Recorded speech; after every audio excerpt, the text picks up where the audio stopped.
जब हम देवी लक्ष्मी का नाम सुनते हैं तो मन में सबसे पहले क्या आता है? पैसा, धन, दौलत, है ना? लेकिन उनकी कहानी सिर्फ यहीं तक सीमित नहीं है। आज हम जानेंगे कि सच्ची समृद्धि का मतलब सिर्फ पैसा नहीं, बल्कि इससे कहीं ज्यादा है। तो सोचिए जरा, अगर धन का मतलब सिर्फ नोटों की गड्डियां या सोना चांदी न हो तो हम आज समृद्धि को एक बिल्कुल नए नजरिए से देखने वाले हैं। एक ऐसा नजरिया जो सिर्फ भौतिक चीजों से कहीं आगे है।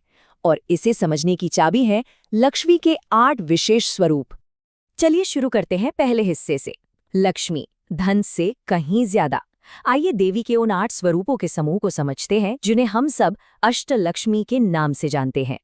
तो ये अष्टलक्ष्मी हैं कौन? देखिए, ये कोई एक देवी नहीं बल्कि 8 देवियों का एक पूरा समूह है। और सबसे दिलचस्प बात ये है कि इनकी पूजा हमेशा एक साथ एक ग्रुप के तौर पर होती है। ये 8 मिलकर हमें बताती हैं कि दौलत या समृद्धि के भी 8 अलग-अलग रूप होते हैं। अब आता है कहानी में एक दिलचस्प मोड़। आप शायद सोच रहे होंगे कि ये परंपरा तो सदियों पुरानी होगी, है ना? लेकिन सच तो ये है कि ये उतनी पुरानी नहीं है जितना हम सोचते हैं। जी हाँ, आपने बिल्कुल सही देखा। अष्टलक्ष्मी की एक समूह के रूप में पूजा करने का चलन असल में 1970 के दशक में ही ज्यादा लोकप्रिय हुआ। है ना हैरान करने वाली बात? ये हमें दिखाता है कि हमारी आस्था और परंपराएं भी समय के साथ कैसे नया रूप लेती हैं। और ये बात सिर्फ हम नहीं कह रहे, स्कॉलर वसुधा नारायणन भी इस पर जोर देती हैं। उनका मानना है कि दौलत के इन 8 पहलुओं का जिक्र तो पुराने ग्रंथों में मिलता है, पर इन 8 देवियों को एक साथ एक ग्रुप में पूजने का जो ये कॉम्बिनेशन है, ये नया है। तो सवाल उठता है, क्या आखिर ये बदलाव आया कैसे? इसकी एक बड़ी वजह है अष्टलक्ष्मी स्तोत्र नाम का एक भजन।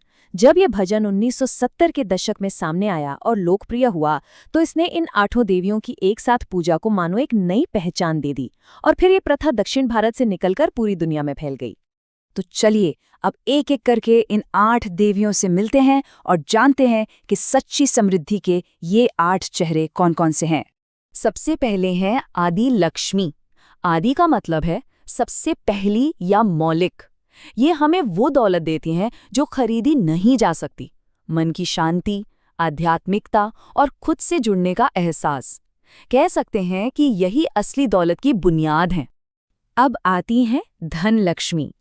ये लक्ष्मी का वही रूप है जिसे हम सब अच्छी तरह से जानते हैं। ये भौतिक धन, सोना, पैसा, यानी वो सारी चीजें देती हैं जो एक आरामदायक जिंदगी के लिए जरूरी मानी जाती हैं।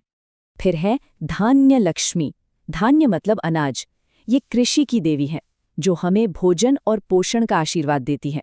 आखिरकार पेट भरा हो तभी तो बाकी चीजें अच्छी लगती है ना।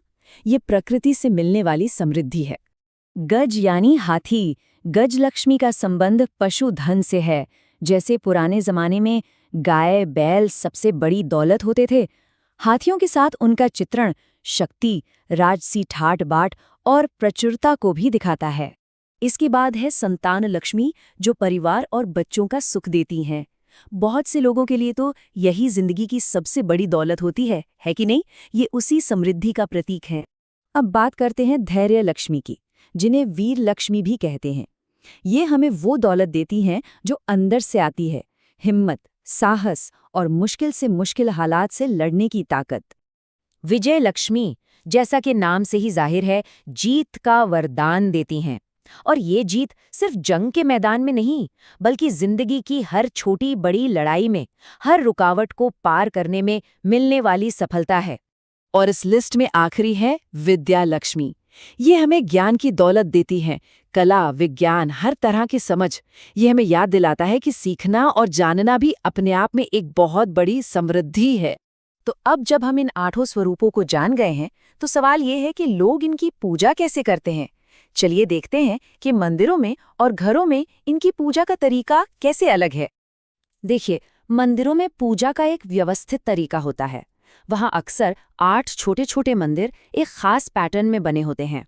लेकिन घरों में ये पूजा ज्यादा निजी और व्यक्तिगत हो जाती है। लोग अपनी श्रद्धा दिखाने के लिए चांदी की चीजें, फ्रेम की हुई तस्वीरें और सजावटी कलश का इस्तेमाल करते हैं। घरों में पूजा के लिए कुछ चीजें बहुत आम हैं। पारंपरिक चांदी के बर्तन तो होते ही हैं, पर खास तौर पर ऐसे सजावटी कलश जिन्हें कुंभ कहते हैं, बहुत लोकप्रिय हैं। इन पर अष्टलक्ष्मी की तस्वीरें बनी होती हैं। साथ ही ऐसी तस्वीरें जिनमें 8 देवियां एक साथ हों, वो भी काफी पसंद की जाती हैं। ये दिखाता है कि ये आस्था लोगों की रोजमर्रा की जिंदगी का कितना अहम हिस्सा बन गई है।